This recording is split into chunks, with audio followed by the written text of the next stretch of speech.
बिस्मिल्लाहिर्रहमानिर्रहीम, अस्सलाम वालेकुम। जी मोहतरम, देखें आगा सादिक शराजी वो कुम में मौजूद है, वहाँ पर वो दरस खारिज दे रहे हैं। अच्छा, हमारे ज़माने में चूँकि मुंतज़री साहब का दौर था तो वहाँ पर आगा सैयद मोहम्मद शराजी जो इनके बड़े भाई, उनका दरस खारिज होता था और वहाँ पर उनके यहाँ बैरूनी में होता था, हाल फुल होता था। इधर मुंतज़री साहब के सरकारी तौर पर एहतमाम और इंतज़ामात की वजह से लोग आते थे, उनका सिलसिला था, मगर वहाँ पर जो है बावजूद मुखालफत के, क्योंकि उनको जो है ये ग्रुप अच्छा नहीं समझता था, बरसर इक़्तिदार ग्रुप शराजी साहब को जो है उनके खिलाफ भी उस ज़माने में थोड़ा बहुत प्रोपेगेंडा होता था, मगर ये हो चुके इतने स्ट्रॉन्ग थे कि उन्होंने तकरीबन 200 किताबें लिखी थी। हर किताब की उन्होंने सतियात की शरह भी कर दी और दरस खारिज भी और फ़िक़्ह के ऊपर उन्होंने, जिस तरह बिहार अल-अनवार 110 जिल्दों में, इसी तरह फ़िक़्ह के ऊपर भी उनके दुरूस जो है शाया हुए, तकरीबन 125 के लगभग, यानी 110 से ऊपर उसका जिल्दों का छपना उस ज़माने में। तो वो एक हैसियत थी इल्मी तौर पर। उस वक्त ये आते थे, हमने देखा सादिक शराजी साहब हुज्जतुल इस्लाम थे, बाद में सैयद मोहम्मद शराजी जो है इन्ना लिल्लाह हो गए। उसके बाद ये जो है आयतुल्लाह और आयतुल उज़्मा और इनकी तज़ील मसाइल छपी हुई। जहाँ तक रहा इख्तलाफ, वो सियासी था, नज़रियाती जो है ना, सियासत के हवाले से, क्योंकि मुंतज़री साहब जो कमज़ोर थे उनकी 2-4 किताबें छपी थी, बल्कि एक दरस हाया नहजुल बलागा का दूसरा दरस उन्होंने जो अपना है ना नहजुल बलागा में मौला का फरमान के ले दे के हमारे पास फद की था, तो उसमें की वजह से जो है ना कोई सिलसिला इन लोगों का बना। तो उसकी शरह में 10 आया नहजुल बलागा मुंतज़री साहब ने फरमाया था, एहतमाल ही इसका जमात मलिक नबूद, क्या एहतमाल ये है कि फदक ज़हरा की मलकियत इनकी मलकियत नहीं थी। अब ज़ाहिर है कि इल्म मुनाज़रे का असूल है कि जब कोई एहतमाल आ जाए तो इस्तदलाल जो है बातिल हो जाता है। तो इस किस्म की उनके यहाँ बातें थी, तो जिसका कोई इल्मी तौर पर कोई इतना सिलसिला नहीं था। सियासी तौर पर उनके चूँकि वोट ज़्यादा थे, उसको चुन लिया, बाद में जो है ना उनको फारग कर दिया गया।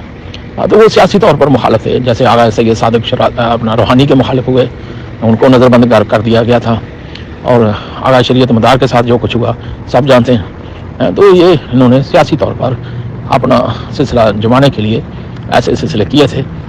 तो अब ये कहते हैं जी MI6 के ये एजेंट हैं सादिक शराजी साहब। अच्छा, इनको पता है कि ये MI6 के एजेंट हैं, तो ईरान के अंदर वालों को नहीं पता। वहाँ वो कौम में बैठे हैं, तो जाएँ जाकर सामने उसके ऊपर पर्चा करें, उनको अरेस्ट करें, उनके साथ बात करें कि अभी आप फलां के एजेंट हो, हमें पता चला, वो सबूत फराहम करें। ये जो है ना सिर्फ आमला ग्रुप जो नज़रियाती इत्तेकादी तौर पर तसव्वुफ़ का नाम इरफान रख के, फ़लसफ़े का नाम इस्लाम रख के जो सिलसिला कर रहे हैं, वो जो हैं शराजी साहब वो इसके मुखालिफ हैं। वो फ़लसफ़े के सूफ़ीज़म के मुखालिफ हैं, जिसका नाम इरफान रखा हुआ है। तो अब ज़ाहिर है इनको और मसला बन गया, नज़रियाती इत्तेकादी भी बन गया, सियासी भी बन गया। तो ये है उनकी मुखालफत करने की। और ये आप देखेंगे कि जो मुखालफत करते हैं वो किससे जो है ना रब्ता रखते हैं, ये जो फेसबुक पर या इधर यूट्यूब पर या व्हाट्सएप ग्रुप्स में आप देखेंगे कि वो जो लोग कर रहे होते हैं जी MI6 के एजेंट हैं, नाम सर फहरिस्त उनकी तस्वीर के साथ उसका लगा होता है, और नीचे 1-2 बंदे और हैं उनका नाम लगा देते हैं। जैसे वो एक हबीब यासर है, कुवैत से भागा हुआ, UK में पनाह ली हुई, यकीनन वो बदबख्त है, उसने ऐसा काम किया हुआ है ताकि शिया सुन्नी फसाद हो।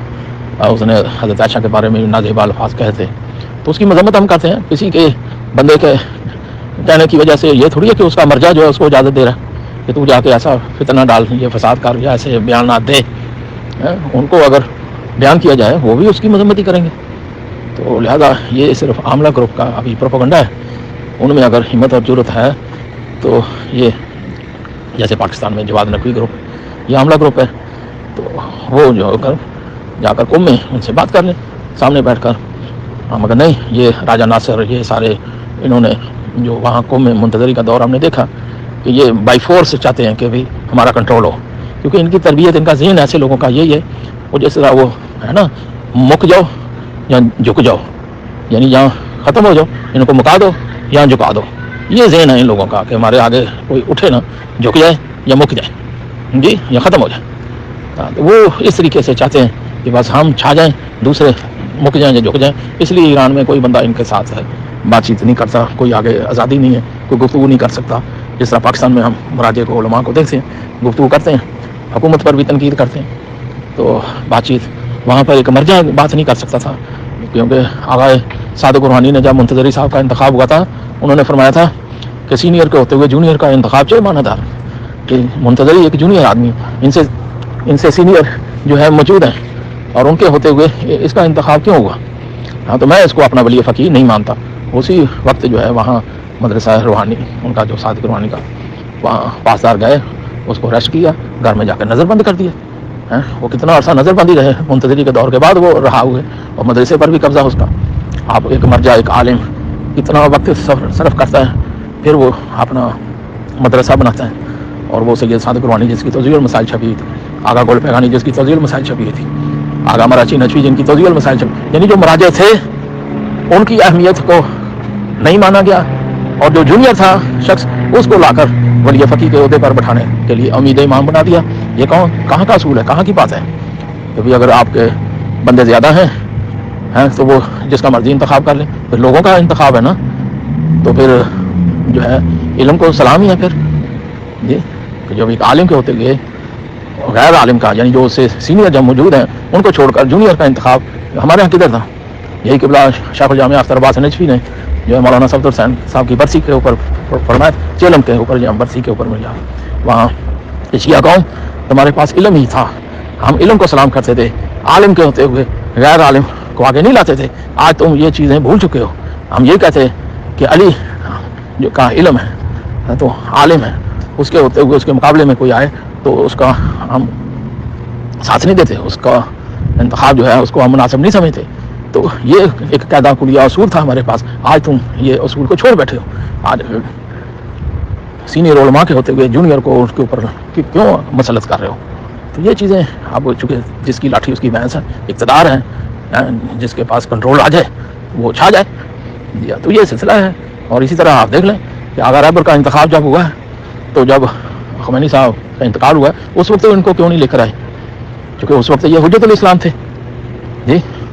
اور آغا گول پیغانی مرجع وقت تھے, انہوں نے نماز جنازہ پڑھائی, اور بعد میں جو ہے نا ان کو نہیں لے کر آئے, آغا عراقی کو لے آئے, جو آغا عراقی اٹھ کھڑے بھی نہیں ہو سکتے تھے, اور وہ ایک سلسلہ موجود تھا. اور جب وہ اس دوران جب تک آغا عراقی رہے, آغا رہبر آیت اللہ جی, تو پھر وہ جب آیت اللہ آغا عراقی گئے تو وہ پھر جو ہے انتخاب جب ہوا ہے تو آغا رفسنجانی نے ہی فرمایا تھا کہ ہم پریشان تھے, تو جو ہے امام سے یعنی آغا خمینی سے وہ کہہ رہے ہیں کہ ہم ان سے جو ہے بات کرنا چاہ رہے تھے, یا ان کی موجودگی میں ان کے سامنے کہ جی, تو انہوں نے فرمایا تھا کہ جب خامنائی موجود ہے تو تمہیں فکر کرنے کی ضرورت ہی نہیں. اب یہ دیکھیں یہاں پہ پالیٹکس دیکھیں کہ آغا رفسنجانی کو اس وقت یاد نہیں آیا جب آغا عراقی کا چناؤ ہوا, کیونکہ اس وقت وہ خامنائی صاحب کے بارے میں ان کو امام خمینی کا فرمان یاد نہیں آیا. کب یاد آیا؟ جب اس نے دیکھا کہ خامنائی صاحب آپ آیت اللہ ہو گئے جی, تو جناب اس بار آپ یہ آ سکتے ہیں. تو اب کون ہے جو ان کے خلاف کوئی ووٹ دے جی؟ وہ بنی صدر کو مونچھیں تھیں, اس کی داڑھی نہیں تھی, اس کو جو ہے الیکٹ کیا گیا. کون تھا جو اس کے خلاف کھڑا ہوتا؟ تو یہ معاملات جو پالیٹکس میں آتے ہیں, یہ اقتدار میں جو لوگ آتے ہیں جیسے بھی آتے ہیں, تو پھر ان کے سامنے کون کھڑا ہو سکتا ہے؟ ہر ایک کو اپنی عزت عزیز ہے, اپنی جان و مال کی حفاظت ہے. وہ ایران میں ایسا نہیں ہے, ایران میں آزادی نہیں ہے. ہم خود وہاں پہ رہے ہیں, ہم بات نہیں کر سکتے تھے. خود جب میں نے تحفہ صوفیہ لکھی ہے, چھپی ہے 90 میں, تو قبلہ ملک جا صاحب آئے وہاں پہ, ہم ملنے کے لیے گئے. انہوں نے مجھے فرمایا کیوں مرنا ہی اتنے رہ کے, میں تو تقریر لکھی ہے تو محفوظ نہ سمجھتا, تین تو پوری کتاب لکھی ہے تو اتنا ہی بیٹھا ہے, آج ہی چل خروجی لے تو نکلے تھوں, کیونکہ وہاں پھر بات نہیں کر سکتے. آج بھی آپ دیکھ لیں ایران کے یہ قوم کے مولوی صاحبان جو ہیں, ان کو کہو کہ ابن عربی پہ بات کرو, ملا صدرہ پہ بات کرو, منصور حلاج پہ بات کرو, کھل کر بات کرو. کرتے ہیں کتنے پرسنٹ لوگ ہیں جو کرتے ہیں جی آپ کے سامنے. اب تو کافی جو ہے برف پگھل چکی ہے, پہلے معاملہ کچھ اور تھا. اب جو ہے کافی حد تک جب سے آغا جعفر سیدان مشہد سے آئے اور انہوں نے آ کر قوم میں فلسفے کا رد کیا, آغا گل پیغانی کے مدرسے میں آج بھی بین ہے فلسفہ پڑھانا, تو اس کے بعد جو ہے وہاں کے علماء مراجع حرکت میں آئے اور انہوں نے تصوف کے رد میں, ان کے رد میں بات کرنی شروع کی. ورنہ کون کرتا تھا وہاں پہ اوپنلی نشر و شاد؟ ہمارے اس گروپ میں بیٹھے ہوئے ہیں, استاد ہیں حوزے کے, بدایا و نہایا انہوں نے پڑھایا, اور فلسفے میں انہوں نے جو کیا ہوا ہے. تو आगा आबिद रिजवी, अभी उनकी तीसरी किताब छपी है फलसफे के ऊपर हाल ही में 2 माह पहले। तो कितना उनको हाथन दिया है, कितनी मरतबा वो जाते थे लेकर कि ये किताब जो है मैंने छपवानी है, वो देखते थे ये चैप्टर निकालो, इसमें से ये सफ़ा निकालो, इसमें से ये चीज़ निकालो, ये बड़ी सख्त है, वो है ये, यानी उसको इतना संसर किया। वो इतने परेशान बेचारे जिसने फलसफा पढ़ा और पढ़ाया है, और पहले 2 किताबें फलसफे के रद में लिखी, अब ये तीसरी किताब है, वो नहीं छपने देते थे। आखिर बिल आखिर हो इस तरह वो छापी गई है। मगर कहने का मकसद है कि आज़ादी नहीं। खुद मैं जब किबला नकन साहब फौत हुए तो उनके इसाले सवाब के लिए वहाँ पर मजलिस रखी। मखदूम खादम रज़ा रिजवी थे मुजफ्फर गार्डन अलीपुर के, इधर जो है किबला यार शाह साहब के इलाके के, उन्होंने, वो ईरान में रहते थे, उन्होंने इसाले सवाब की मजलिस रखी।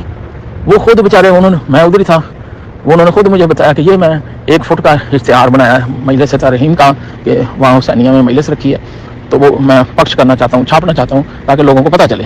वो वहाँ इंतशारात वालों के पास दफ्तर जाए, तबलीगात, कि ये इश्तिहार शाया करना है। वो कहे नहीं, फलां से पहले साइन करवा के आओ, इजाज़त लेकर आओ, उनका पढ़ लो इसमें क्या लिखा हुआ है, नाम भी लिखा हुआ है, मजलिस भी, तरहीम भी। इसमें कहते नहीं, हमारा ला है, कानून है, जब तक वो दफ्तर वाले इजाज़त न दे हम प्रेस वाले नहीं छाप सकते। तो एक आम मजलिस का, इसाले सवाब का, मजलिस तरहीम का, वहाँ इश्तिहार नहीं छप सकता। जो जाए कि कोई किताब छपे या कोई ऐसा सिलसिला होता। ये मुंतज़री साहब के दौर की बातें मैं कर रहा हूँ। तो ज़ाहिर है ऐसी चीज़ें वहाँ पर पाई जाती हैं और आज़ादी नहीं है। कभी दीन और नज़रियात के मामले में जिससे कोई ख़तरा नहीं है तो उसको तो बात करने दो, उसको तो जो है अपनी चीज़ शाया करने दो, बयान करने दो। तो इसलिए ये सादिक शराजी साहब के ऊपर अगर इनको कोई मसला है तो उनसे बात कर ले जाकर, वो कुम के अंदर ही बैठे हुए जी, वहाँ इधर से खारिज दे रहे हैं, तो क्यों नहीं उनसे जाकर रब्ता कर लीजिए। देख से ज़्यादा चमचा गरम आज ये लोग जो हैं कर रहे हैं जी। तो उनको चाहिए कि वहाँ ईरान में जो हुकूमत वक्त है वो एक्शन ले, वो बयान करे, ना कि ये जो उनके कारिंदे हैं और ख़ास तौर पर ये जियाले जो हैं आमला ग्रुप जी, ये ऐसा प्रोपेगेंडा करें और किसी मर्जा और पढ़े लिखे बंदे के ख़िलाफ़, तो वो मुनासिब नहीं जी। इख्तलाफ रखें मगर अखलाक को मद्देनज़र रखें। इल्मी इख्तलाफ होना चाहिए मगर किसी को दूसरे को बोलने का मौका तो देना चाहिए, कि ना कि सिर्फ उसके खिलाफ प्रोपेगेंडा किया जाए। जैसे इनके पास सर्टिफिकेट है, जिसकी मर्जी पकड़ी उछाल दें। जैसे कि हमारे ज़माने में आगा खोई को खोली इब्ने खोली कहते थे। ये राजा नासिर ग्रुप जो है सब जानते हैं कि ये उस ज़माने में वहाँ पे क्या करते थे।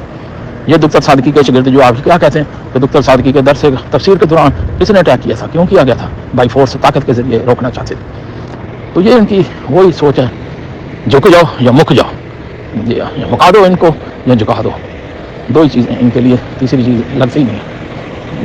और मुझे याद है कि सैयद मोहम्मद शराजी के सिलसिले में कुछ चीज़ें, और अब भी ये जो है आगा सादिक शराजी के बारे में, वो चूँकि आवाम में आप देखें जिसको हम कहते हैं ना उर्फ में मलंग टाइप लोग, वो ज़्यादा इनके जो है हामी हैं।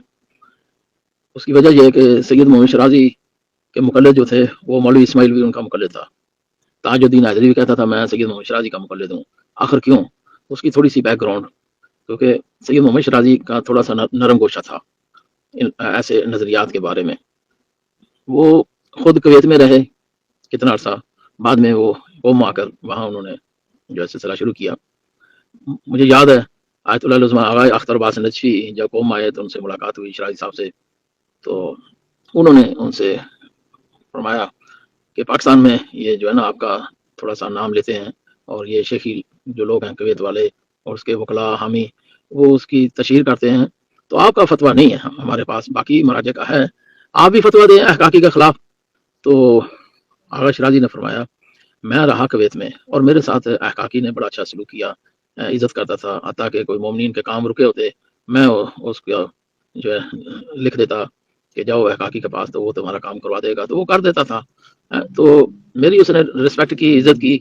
अब क्या उसका जालिम व मुज़िल्लुन होना मेरे फतवे पर मुनहसर है? जब सबने दे दिया तो मेरी ज़रूरत नहीं है। वो इसकी वजह यह थी कि मेरा जो है ना उसने बड़ा ख्याल रखा कुवैत में, तो ये मामला था।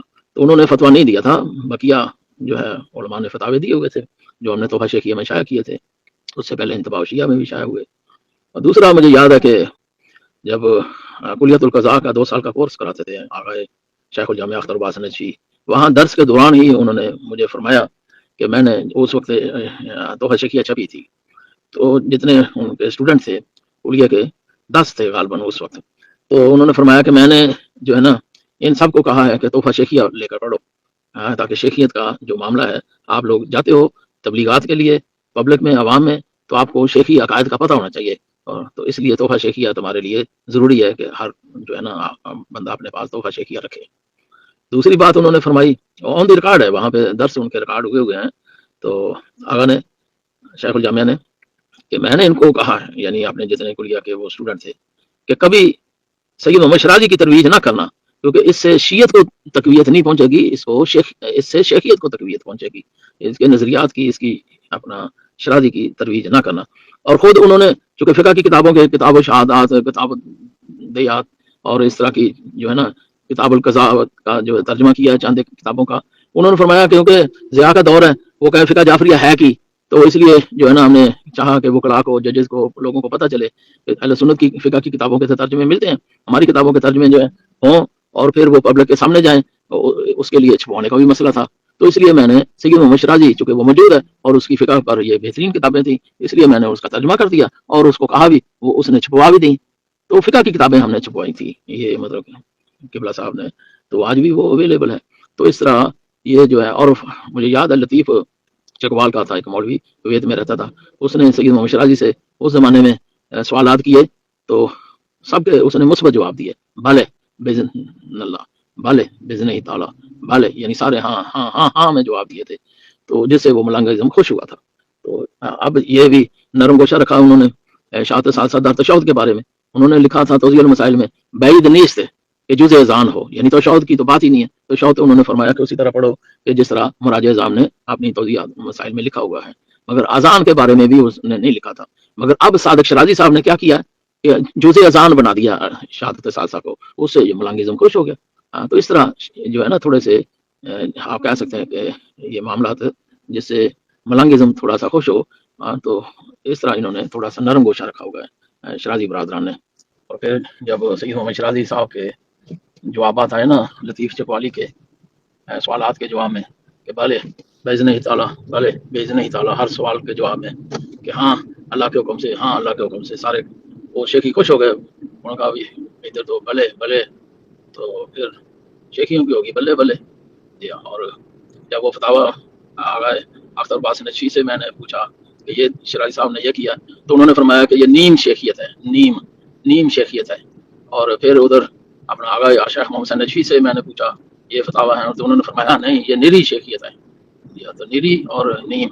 تو اس طرح جو ہے ملنگ اعظم والے یہ شیخی ذرا جو ہے شیرازی صاحبان سے ذرا خوش ہیں، اس لیے ان کی وہ تقلید کرتے ہیں۔ ان کی کچھ مجبوری ہے کہ بھی عوام کو جو ہے نا ذرا اس طرح کے جو ہے سلسلے بیان کیے جائیں جس سے وہ جو ہے نا یہ سلسلہ ہو جائے۔ جیسے آپ جانتے ہیں کہ خوب مارو خوب کا فتویٰ آیا جب زنجیر زنی کے بارے میں، کمر زنی کے بارے میں، تو ملنگ اعظم بڑا خوش ہوا، اور بعد میں جب تشہد کے شہادت ثالثہ کے بارے میں آیا